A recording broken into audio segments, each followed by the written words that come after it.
नमस्कार, मैं मिथिलेश आपका स्वागत करते हैं अपने YouTube चैनल ट्रिकी बायोलॉजी पे। तो पिछले क्लास में हम एयर पॉल्यूशन से रिलेटेड चीज़ों को पढ़ रहे थे। इसी कड़ी में हमारा आज का टॉपिक आ रहा है यहाँ से ये देखें, हमारा आज का टॉपिक जो आ रहा है ये है ग्रीन हाउस इफेक्ट। जरा देख लीजिए, हमारा टॉपिक आ रहा है green house effect, that is green house effect. आज हम स्टडी करने वाले हैं ग्रीन हाउस इफेक्ट के बारे में। तो देखिए, ये ग्रीन हाउस इफेक्ट होता क्या है, इसको पहले समझते हैं।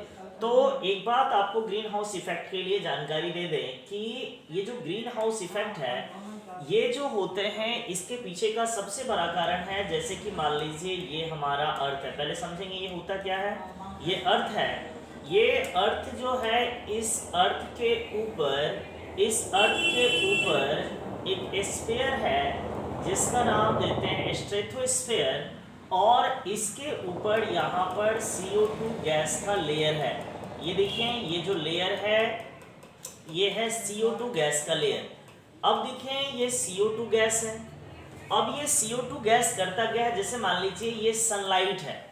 ये सनलाइट जब आएंगी यहाँ से, तो बताइए इस रेंज को तोड़ने में, इस CO2 के लेयर को तोड़ने में कुछ तो एनर्जी लगेगी, और अगर इधर से लौटेगा तो यहाँ पर कुछ जो रिफ्लेक्ट हुआ है लाइट, उसमें एनर्जी लगेगी। और साथ ही साथ ये अगर मान लीजिए वापस जाने में अगर इस बाउंड्री को तोड़ पाएंगी तभी ये गैसें निकलेंगी। तो जनरली क्या था, आज से 50 साल 100 साल पहले ये CO2 का लेयर उतना ज़्यादा मोटा नहीं था जितना अब है। अब मान लीजिए गाड़ियाँ चलेंगी, पॉपुलेशन बढ़ी, पॉल्यूशन हुआ, तो धीरे धीरे ये CO2 का लेयर और ज़्यादा मोटा हो गया।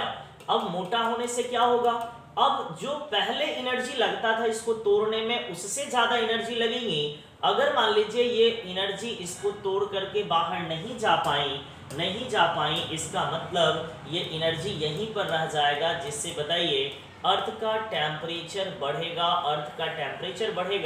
जिसके कारण ग्लोबल वार्मिंग होगी। पूरा ग्लोबल लेवल पर पूरे विश्व का एक एवरेज टेम्परेचर इंक्रीज करेगा, दैट इज ग्लोबल वार्मिंग। तो जरा देखें, यहाँ से usually carbon dioxide is not considered as a pollutants. आपको पिछले क्लास में बताया गया था कि अगर हम जनरली कार्बन डाइऑक्साइड की बात करें तो वो पॉल्यूटेंट्स नहीं है, क्योंकि एटमॉस्फेयर में यानी हम एयर में देखें तो 0.03% ही एयर के अंदर CO2 है। और ये CO2 जरूरी है किसके लिए, प्लांट के फोटोसिंथेसिस के लिए। तो अगर हम केवल कार्बन डाइऑक्साइड की बात करें तो ये कार्बन डाइऑक्साइड पॉल्यूटेंट्स जनरली नहीं होते हैं, but its high concentration form a thick layer above the earth surface. Check the radiation of the heat from the earth surface because of this temperature of the earth surface increase. This is called greenhouse effect और global warming. इसी को क्या बोलते हैं, green house effect या global warming बोलते हैं। तो देखिए, ये ग्रीन हाउस इफेक्ट क्यों नाम दिए हैं, इसके पीछे थोड़ा सा चर्चा करते हैं।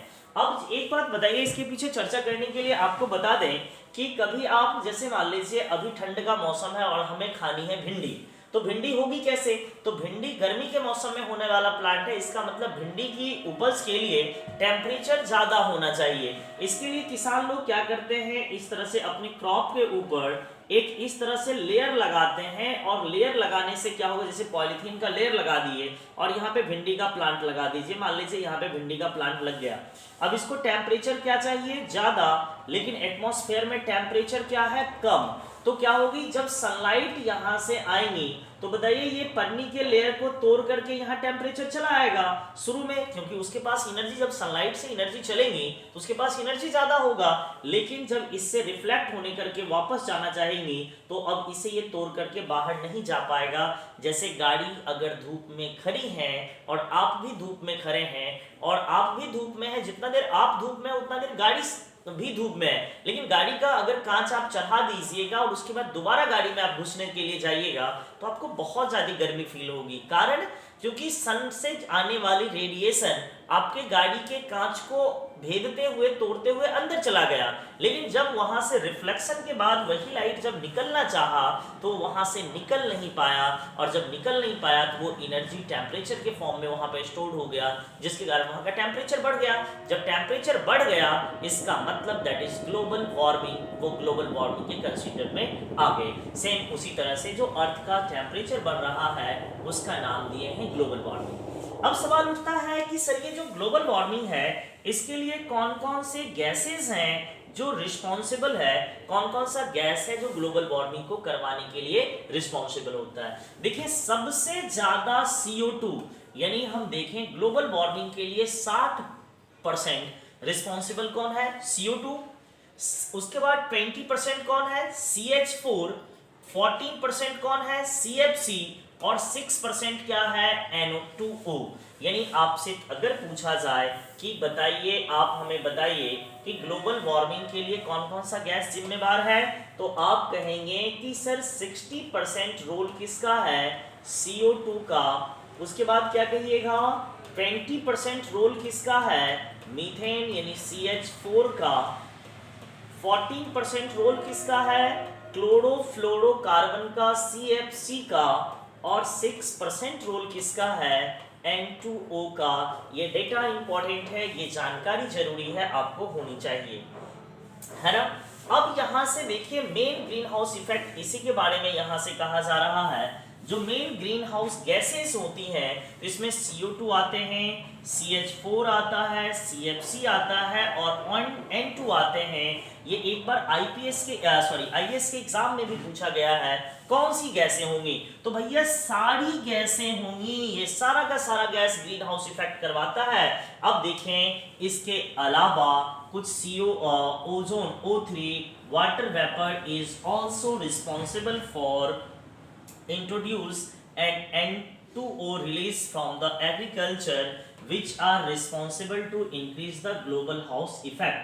देखिए मेन तो ये सारी गैसें हैं, इस सारे गैस में कोई किंतु परंतु वाली कोई बात नहीं, लेकिन इसके बाद भी और कौन, ओजोन O3, इसके बाद क्या एग्रीकल्चर से, इंडस्ट्री से जो निकलते हैं N2O वो, और ये सारे जो होते हैं ग्रीन हाउस को इंड्यूस कराने के लिए और ज्यादा जरूरी होता है, मतलब ये सब भी इंड्यूस करवाता है ग्रीन हाउस इफेक्ट। देखिए in the phenomena covered of CO2 layer around the earth, इस प्रोसेस के, इस फेनोमेना के कारण क्या होता है, ये CO2 लेयर कवर्ड करता है अर्थ के ऊपरी सरफेस पे। जरा देखिए ये रहा अर्थ, अर्थ के ऊपर ये लेयर को ये कवर्ड किया। Allow the short wavelength incoming solar radiation come in but does not allow to long wavelength to out given heat radiation from the warm surface of the earth। इसका मतलब क्या हुआ कि जो यहां से कम वेवलेंथ की एनर्जी थी, जिसके पास कम वेवलेंथ की रेडिएशन जिसके पास एनर्जी ज्यादा था वो तो आराम से आ गया, लेकिन वेवलेंथ बढ़ जाना यानी एनर्जी उसका घट गया, जिसकी एनर्जी घट जाएगी वो वापस नहीं जा पाएगा। जब वापस नहीं जा पाएगा तो उसकी टेम्परेचर तो वहीं पर ट्रैप हो गया, और जब वो ट्रैप हो जाएगा तो ट्रैप होने के कारण हुआ क्या, तो वो रेडिएशन वहीं पर रुक गया, और वहीं पर रुक गया इसका मतलब टेम्परेचर क्या करेगा, वो बढ़ा देगा। ठीक है ना। अब चलते हैं हम यहाँ से थोड़ा सा आगे स्क्रॉल करते हैं। अब देखिए इसमें जरा देखिएगा, तो आप यहाँ पर आपको बता दिए थे कि वो ग्रीन हाउस इफेक्ट के लिए जो वेवलेंथ की लाइटें नहीं जाएंगी, जिसके कारण अर्थ का सरफेस गर्म होने लगेगा। Surface keep the earth warm, the constant increase the global mean temperature is referred to global warming। अब इस कारण से जो टेम्परेचर बढ़ रहा है उसी का नाम क्या देंगे, ग्लोबल वार्मिंग, हम उसका नाम दे देते हैं। अब जरा देखें एक नोट दिया है, इस नोट से पहले आप देखें, इस नोट से पहले एक छोटा सा हम डायग्राम आपको समझाने की कोशिश करेंगे। जरा देखिए एक डायग्राम हम आपको बतलाते हैं। अभी तुरंत हम आपको एक डायग्राम बनाए थे, जरा देखें डायग्राम आप देख लीजिए। तो डायग्राम आप देखिए, अभी हम एक डायग्राम आपको बना करके बतलाते हैं। आप देखें जरा डायग्राम में आप देखिए, तो आपको हमने बताया कि ये हमारा अर्थ हुआ, जैसे मान लीजिए ये हमारा अर्थ हुआ, ठीक है ना। और अर्थ के ऊपर हमने इस तरह से CO2 का लेयर लगा दिया। क्या लगा दिया? CO2।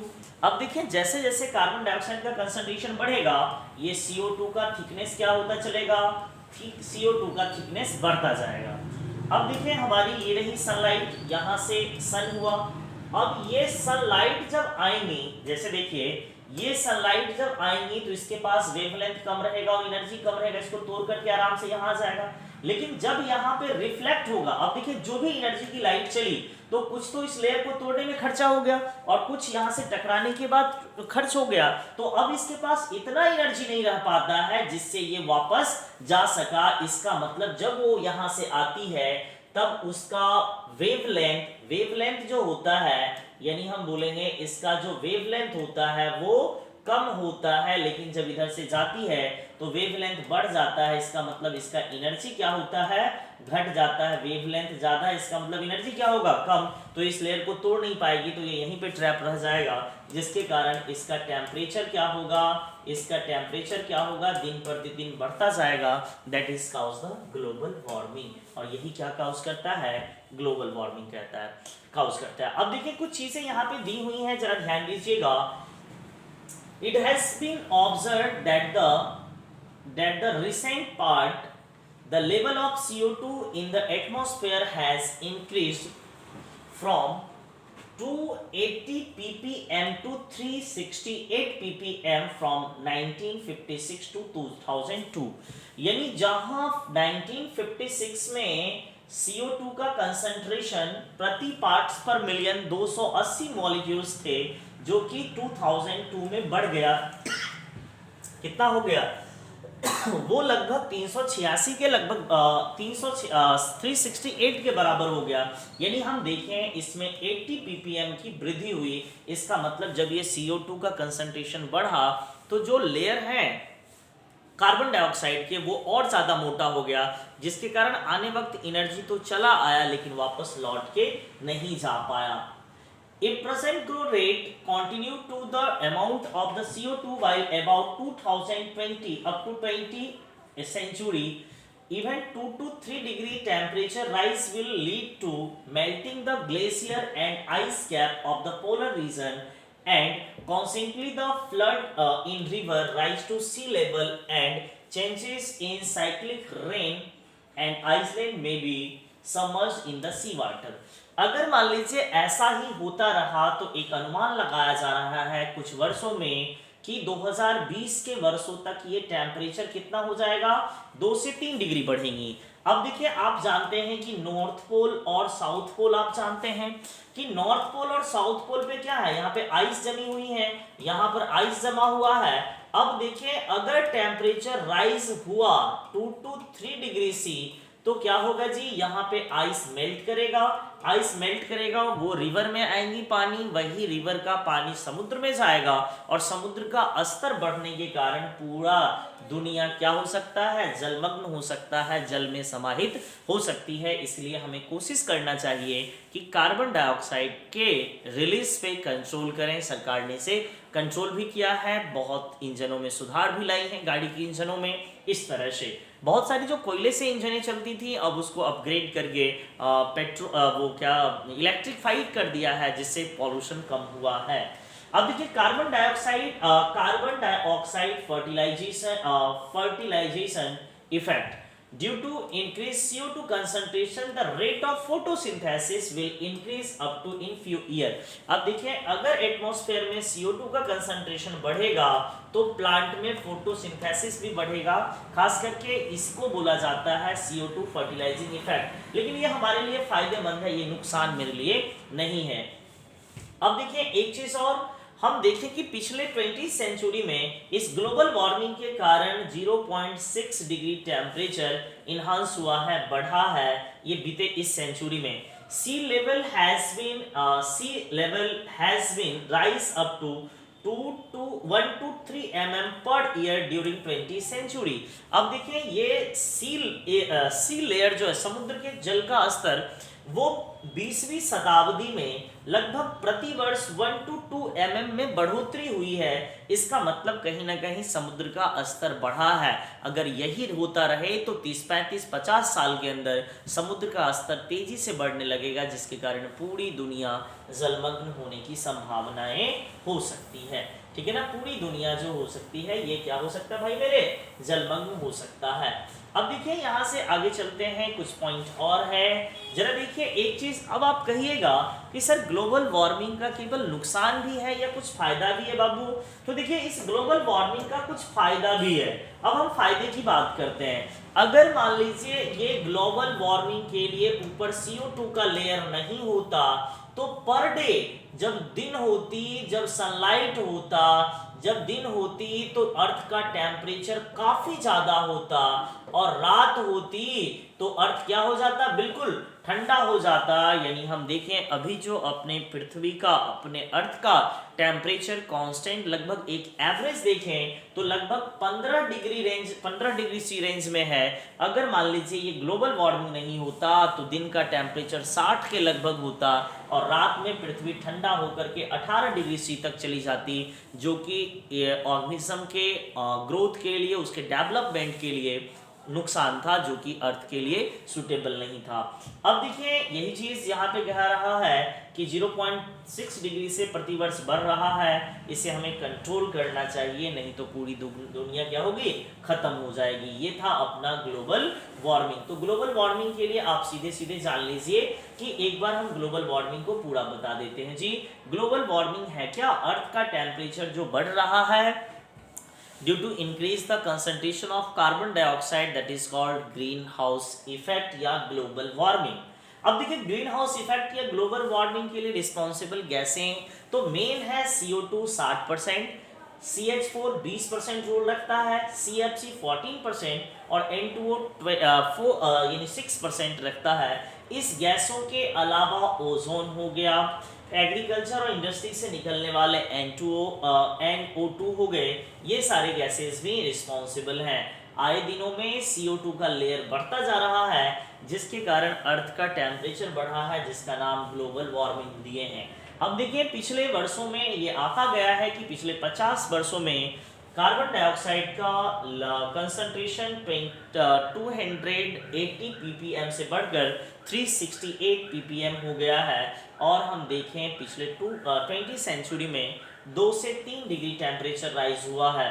अगर ऐसा होता रहे तो रिवर में फ्लड आ जाएगा, जिससे सी लेवल, समुद्र का लेवल भी बढ़ जाएगा, जो पूरा का पूरा रेनफॉल बिगड़ जाएगा, रेन साइकिल बिगड़ जाएंगी, और जिसके कारण ये पूरा का पूरा क्या होगा, पूरा आइसलैंड किसमें समाहित हो जाएगा, सी वाटर में। कार्बन डाइऑक्साइड का कंसंट्रेशन का एक और बड़ा इफेक्ट है कार्बन डाइऑक्साइड फर्टिलाइजिंग इफेक्ट। ये प्लांट की प्रोडक्टिविटी पे इफेक्ट करता है, और पिछले 20 सेंचुरी में प्रतिवर्ष 0.6 डिग्री टेम्परेचर राइज किया है, और 20 सेंचुरी में समुद्र स्तर जो होता है, समुद्र के पानी का level 1 to 2 mm per year बढ़ा है। अगर ग्लोबल वार्मिंग नहीं होती तो आज हमारा अर्थ का एवरेज टेम्परेचर 15 डिग्री सी नहीं होता।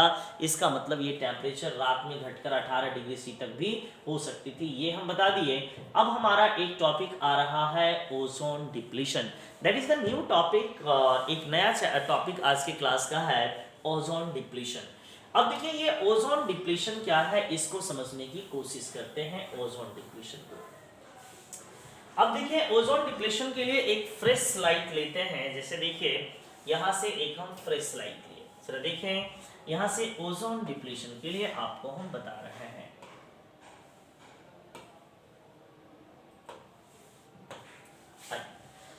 देखिए ओजोन डिप्लीशन के लिए आपको बताएं कि जैसे मान लीजिए ये हमारा अर्थ हुआ, जैसे मान लीजिए ये हमारा अर्थ हुआ, ये देखिए ये अर्थ है। अब देखें इस अर्थ के लिए आपको हम बतलाएं कि ये हमारा अर्थ है। अब इस अर्थ के ऊपर एटमॉस्फेयर है, क्या है, एटमॉस्फेयर है, और एटमॉस्फेयर से ऊपर स्ट्रेटोस्फेयर है, और इस स्ट्रेटोस्फेयर में यहाँ पर ओजोन का एक लेयर है, ओजोन गैस का एक लेयर है, दैट इज ओजोन लेयर। ये है ओजोन लेयर है, और इस ओजोन लेयर को हम O3 कह देते हैं, दैट इज ओजोन लेयर। अब देखिए ये क्या है जी, ये है हमारा ओजोन लेयर O3, ये हमारा ओजोन लेयर है यानी O3, ठीक है। अब जरा देखिए ये O3 करेंगे क्या, तो देखिए ये जो सनलाइट है, ये सन है, और इस सन से जो लाइट आएगा दैट इज रेडिएशन। अब ये रेडिएशन इसको चीरता हुआ अर्थ पे आएगा, लेकिन करता क्या है, एक नॉर्मल लाइट तो एक नॉर्मल लाइट तो यहाँ पर आ जाएगा, लेकिन जब हाई इंटेंसिटी वाला, हाई एनर्जी वाला यूवी रेडिएशन अगर यहाँ से आएगा, तो ये यूवी रेडिएशन को या तो यहाँ से रिफ्लेक्ट कर दिया जाएगा, या इस यूवी को इतना कमजोर कर देगा कि इसके बाद आने के बाद इसका हार्म इफेक्ट नहीं होगा। इसका मतलब ये हुआ कि सर ओजोन में होता क्या है, ओजोन O3 है, इसके अंदर ये क्षमता है कि सनलाइट से आने वाली हार्मफुल रेडिएशंस को या तो ये रिफ्लेक्ट कर देता है, वापस ऊपर भेज देता है, या तो उसको ये क्या करता है कि उसको एब्जॉर्ब कर लेता है, या अगर इसको चीरता हुआ आएगा तो उसके हार्मनेस को और ज़्यादा कम कर देगा, जो हम लोग को सुरक्षा करता है, बचाता है। यानी अगर यही ओजोन स्ट्रेटोस्फीयर में है दैट इज गुड ओजोन, इसका नाम देते हैं गुड ओजोन, इसका नाम देते हैं। और यही अगर एटमॉस्फेयर में O3 रहेगा तो इसका नाम देते हैं बैड ओजोन नाम देते हैं, यानी इसका नाम देंगे बैड ओजोन। क्यों नाम देंगे, क्योंकि ये ओजोन हमारे रेस्पिरेशन में अगर जाएंगे तो ये हमारे लिए हार्मफुल होता है, लेकिन ये हमारे लिए हार्मफुल नहीं होता, ये हमारे लिए यूजफुल है, जो सनलाइट से आने वाले यूवी रेडिएशन को मेरे ऊपर कोई इफेक्ट पड़ने नहीं देता है। तो ओवरऑल आपको ये पता चला कि सर अर्थ के ऊपर, एटमॉस्फेयर के ऊपर वाले लेयर में ओजोन का एक मोटा लेयर होता है, ओजोन गैस का लेयर, वही ओजोन लेयर कहलाता है, और वो सनलाइट से आने वाले हार्मफुल एनर्जी को या तो रिफ्लेक्ट कर देता है, या तो एब्सॉर्ब कर लेता है, या तो जो अर्थ पे आता है उसकी इंटेंसिटी को कम कर देता है, ताकि वो ह्यूमन के लिए हार्मफुल ना हो। अब देखिए यूवी का हार्मफुल क्या है, यूवी रे जो है ये हमारे लिए हार्मफुल कैसे होता है, तो ये यूवी रे जो है हमारे लिए हार्मफुल इसलिए होता है कि ये हमें कैंसर काउज करता है, स्लो ब्लाइंडनेस, जो ब्लाइंडनेस, अंधापन होता है, ये जो रिकेट्स वगैरह होता है डिजीज, ये काउज करता है। आइए अब हम आते हैं आपको अपने पीडीएफ पे, जरा देखिए अभी जो समझाए वही चीजों को यहाँ पर दिया गया है। जरा देखिए यहाँ पर आपको मिलेगा ozone is present on less quantity in atmosphere, यानी एटमॉस्फेयर में ओजोन का लेयर क्या है, लेस है, ओजोन एटमॉस्फेयर में लेस है, but the height of 16 to 25 kilometre on earth concentration of ozone layer is maximum, that is stratosphere.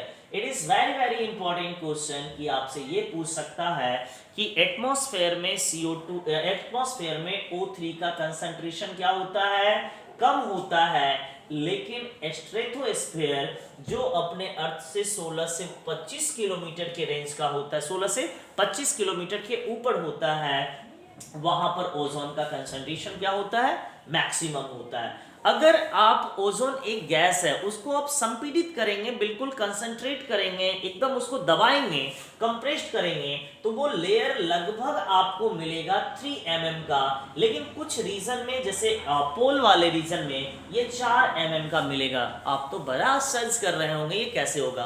किसी गैसों को अगर मान लीजिए हम छोटा सा एक 200 रुपए का परफ्यूम लाते हैं और एक बड़ा सा 2000 आदमी वाला एक क्राउडी स्पेस है, एक बड़ा हॉल है, उसमें हम वो 50 ग्राम परफ्यूम हम उसको पूरा मार देंगे, तो बताओ 50 ग्राम परफ्यूम ही पूरे क्लासरूम को, पूरे 2000 के स्ट्रेंथ वाले क्लासरूम को पूरा गमका करके रख देगा, एकदम सेंटेड कर देगा। इसका मतलब उतनी गैसों में ये क्षमता था कि पूरे गैस पूरे क्लासरूम में फैल गया।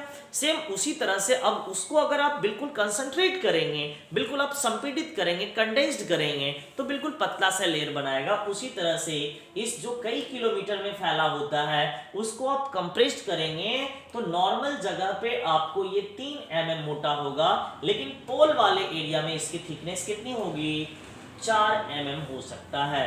अब देखिए ओजोन की बात करें, एक बात बताइए कि सर ओजोन डिप्लीशन कैसे होगा। जैसे मान लीजिए अभी हम आपको बतला रहे थे कि मान लीजिए ये ओजोन वाला लेयर है, ये देखिए अभी हम बताया कि मान लीजिए ये ओजोन वाला लेयर है। अब देखिए यहाँ पे अर्थ पर हम लोग CFC गैस यूज करते हैं। CFC गैस बहुत जगहों पे यूज होगा, जैसे रेफ्रिजरेटर हो गया, वर्ल्ड कूलर हो गया, कोल्ड स्टोरेज हो गए, कूलिंग एजेंट के फॉर्म में यूज करते हैं CFC क्लोरोफ्लोरोकार्बन। ये किसी ना किसी रूप से चले आए इस रीजन में, और ये जो है CFC, ये CFC क्या किया, ओजोन को मारने लगा, ओजोन को तोड़ने लगा। तो बताइए इस रीजन में ये लेयर थिन हो जाएगा कि नहीं होगा। तो यहाँ पर जो हुआ ओजोन जो हो गया थिन हो गया, ये ओजोन पतला हो गया, ये ओजोन पतला हो गया। जब यहाँ से सैटेलाइट के द्वारा देखा गया तो ये यहाँ से एक होल जैसा कुछ दिखा, इसी का क्या नाम दिया गया, ओजोन होल या ओजोन डिप्लीशन। देखेंगे ozone hole was first discovered in 1985 over Antarctica by Nimbus 7 satellite. It is important, NCERT में एक डब्बा बना करके दिया है कि ये रहा अर्थ, इसके ऊपर अंटार्कटिका रीजन में देखा गया था। कब, 1985 में। कौन से सैटेलाइट से, निम्बस 7 सैटेलाइट से, जो एक ओजोन दिखा था, होल दिखा था, दैट इज ओजोन होल। अब देखिए due to depletion of ozone layer harmed UV radiation are penetrating to the earth which cause skin cancer। ये स्किन कैंसर काउज करेगा and also act as a strong mutagens। What is mutagen, आप लोग 12th में हैं और आपको mutagen पता होगा, जो सेल के DNA में म्यूटेशन कर देता है, दैट इज म्यूटाजेन। यानी हुआ क्या, हुआ ये कि सर अगर ये ओजोन पतली होगी तो जो पहले यूवी रे नहीं आ पाता था वो यूवी रे कहाँ आएंगे, डायरेक्ट पेनिट्रेट कर जाएंगे अर्थ पर, और जब अर्थ पर आ जाएगा तो क्या करेगा जी, ये हमें क्या क्या कर सकते हैं। तो देखिए ये हमें कर सकता है कि सर स्किन कैंसर कर सकता है, म्यूटेशन करवा सकता है, और क्या हो सकता है जरा देखिए, UV radiation of wavelength short than UVB and almost complete absorbed by the earth atmosphere given the ozone layer is initiate, but UVB damage DNA mutation। यानी UVB जो होता है सबसे हार्मफुल होता है, जो क्या करता है, DNA म्यूटेशन करवा देता है। It cause agent as a skin damage skin cells and various type of skin cancer in human eye। यानी आदमी के आंख के कॉर्निया में यूवी रेडिएशन सबसे ज़्यादा हार्म करता है। उसके बाद स्लो ब्लाइंडनेस, रिकेट्सिया, इस सब जैसे हार्मफुल डिजीज करवाते हैं। और किसी किसी केस में तो ऐसा होता है जो अंधापन भी हो सकता है, कॉर्निया डैमेज भी हो सकता है। यूवी रेडिएशन काउज डिजीज जीरोडर्मा पिगमेंटोसिस यानी पिगमेंटसम, इस तरह के डिजीज काउज कर देगा। तो यहाँ पे हम क्या बताएं, अगर ये ओजोन कमेगी तो यूवी रे आएगी और डिफरेंस तरह के डिजीज होंगे। यानी सबसे ज्यादा हार्मफुल क्या होता है, UVB is harmful, UVB is more harmful than the other UV radiations. ये आपको हमने बताया। इसके बाद देखें आगे कुछ और हम बताएंगे कि अब हम ये बताएंगे कि यूवी रेडिएशन को तोड़ेगा कौन, यानी सॉरी ये जो ओजोन को है ये तोड़ता कौन है, ओजोन लेयर को बर्बाद कौन करता है। जरा देखें ये मैकेनिज्म थोड़ा सा दिमाग से देखने वाला है, आइए हम इसको समझाते हैं। अभी आपको हम बता रहे थे, जरा देखें अभी हम आपको बतला रहे थे कि ये जो CFC गैस है, ये CFC गैस निकलेगा और CFC गैस इस ओजोन के लेयर को तोड़ेगा। तो ये उसी को यहाँ पे जरा देखिए समझाया गया है। यहाँ से देखिए आप इजीली आपको समझना है, the aerosol like CFC। what is aerosol? तो आपको केमिस्ट्री में बताया गया होगा एरोसॉल, एरोसॉल पानी के साथ गैस का जो मिक्सचर होता है दैट इज एरोसॉल, जिसका नाम देते हैं CFC। का फुल फॉर्म भी बिहार बोर्ड में पूछ लेता है, chlorofluorocarbon release into the atmosphere from the refrigerator, air conditioners and jet plane, इस सब से निकलेगा और वे ओजोन लेयर पर चला जाएगा, जो रिड्यूस करेगा ओजोन लेयर को क्षति करेगा। This is called ozone depletion and this substances are called ozone depleting substances. यानी जो ओजोन को तोड़ेगा वो ओजोन डिप्लीटिंग सब्सटेंसेस कहाएगा। यहाँ से this thin layer ozone is also known as ozone hole. यानी आपको हमने ये बताया कि सर जहां पर ओजोन का लेयर पतला पड़ जाएगा उसी का नाम क्या देंगे, ओजोन होल नाम दे देते हैं, ठीक है ना। अब देखिए ये ओजोन काम कैसे करता है, तो एक बात बताइए, ये ओजोन है, ठीक है, ये क्या करता है, यूवी रे और CFC जब यहाँ पर यूवी रे पड़ेगी तो इसके कारण ये ओजोन टूटेगा, ओजोन टूट जाएगा, O2 प्लस नेसेंट ऑक्सीजन, बच्चे केमिस्ट्री में आपको बताया गया होगा नेसेंट ऑक्सीजन। अब देखिए ये नेसेंट ऑक्सीजन क्या करेगा, जरा यहाँ पे आप समझेंगे, ये नेसेंट ऑक्सीजन क्या करेगा, जरा आप यहाँ पे समझेंगे बच्चे, जरा देखिए ये नेसेंट ऑक्सीजन क्या करेगा। अब देखिए ये नेसेंट ऑक्सीजन करता क्या है, जैसे आपको हमने बताया, यानी क्लोरोफ्लोरोकार्बन ये यूवी रे के कारण HNO हाई एनर्जी के कारण ये क्लोरीन के आयंस में निकलेंगे और ये धीरे धीरे देखें ये O3 को तोड़ेगा, ऑक्सीजन निकलेगा। इस तरह से ये जो क्लोरीन होता है ये लगभग एक क्लोरीन लगभग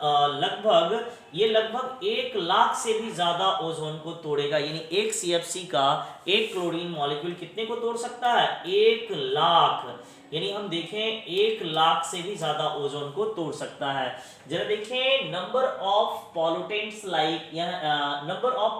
लाइक CFC जो होता है 14% ऑफ टोटल डिप्लीशन, यानी जितना डिप्लीशन होता है ओजोन का उसमें 14% किसका रोल है, CFC का। इसके साथ साथ नाइट्रोजन के ऑक्साइड का 3.4% है, CH4 है ओजोन होल के लिए, क्लोरीन है, ये सारे मैक्सिमम ओजोन डिप्लीशन जो होता है CFC के कारण होता है। सबसे ज्यादा ओजोन का डिप्लीशन CFC के कारण होता है क्लोरोफ्लोरोकार्बन के थ्रू, जो वहां से क्लोरीन के रिलीज होने से करवाता है। जरा देखें, in the process of one chlorine atom, एक chlorine atom convert 1 lakh O3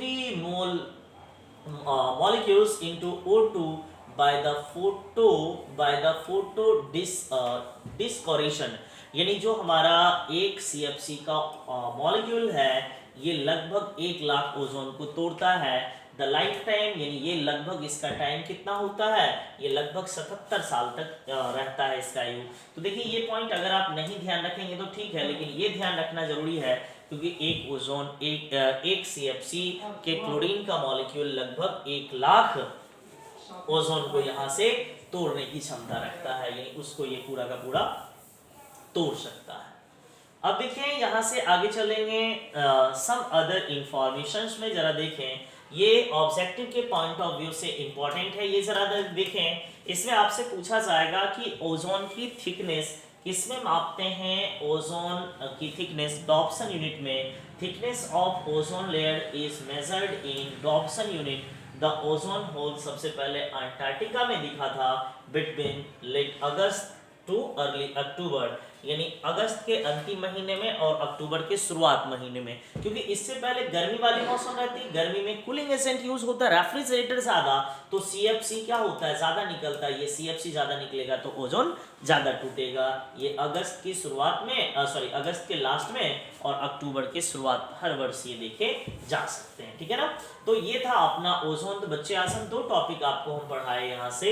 2 topic में एक हमारा था ओजोन डिप्लीशन और दूसरा था ग्रीन हाउस इफेक्ट। अगली क्लास में हम आपको लेंगे वाटर पॉल्यूशन। तब तक के लिए इतना ही। हंसते रहिए, मुस्कुराते रहिए और देखते रहिए वारियर्स बायोलॉजी का नया क्लास ट्रिकी बायोलॉजी जो यूट्यूब पे चलता रहता है। एक और इन्फॉर्मेशन, 12th के नए बैच सरस्वती पूजा के बाद खुल जाएगा। और एक चीज़ और, ये कोरोना क्या करेगा इस पे ध्यान नहीं देना है, एग्ज़ाम आपका निश्चित होगा और समय से होगा, इसलिए अपनी तैयारी को इसके बीच नहीं आने दें।